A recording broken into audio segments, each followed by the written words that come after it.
The renowned American magazine Scientific American published a big research paper on the hatred of the Americans to the atheists, and the title of the paper was "In Atheists We Distrust." The research proves that most of the American people do not tolerate atheists, and they object to having them teach their children. The research has also surveyed how the Americans disdained atheists in general. Whether this got published in official statements or it was just kept in their hearts unannounced, it remains true. In another report published by the Washington Post in 2011, they surveyed the most abominable sect ever in the U.S., and the atheists got the first rank among all the American people. Shortly before that report got published, the University of Minnesota conducted a separate research for 2 years about extremist Muslims, gays, and atheists to see of which sect the American people feared most for themselves. It turned out that the Muslim extremists and gay were closer to the American people than the atheists. Maybe these researchers are going to be surprising for many people. But what is even more surprising is to have reference for these researches, in reality consolidating them in the form of official laws that confirm how atheists are loathed, even in the West. One of the foundations of the constitutions of the United States states that atheists will not hold any government post because those who deny the existence of God give no value to His covenant, and there is no guarantee for their credibility.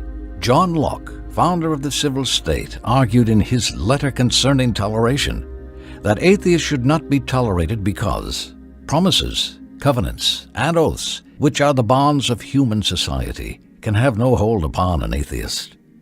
The taking away of God, though but even in thought, dissolves all.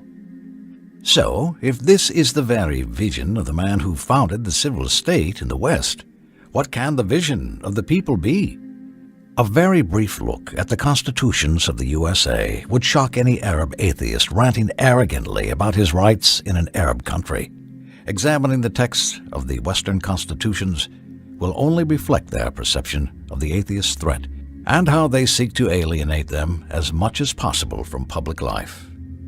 The Arkansas State Constitution, Chapter 19, Miscellaneous Provision 1 states, "Atheists disqualified from holding office or testifying as witness."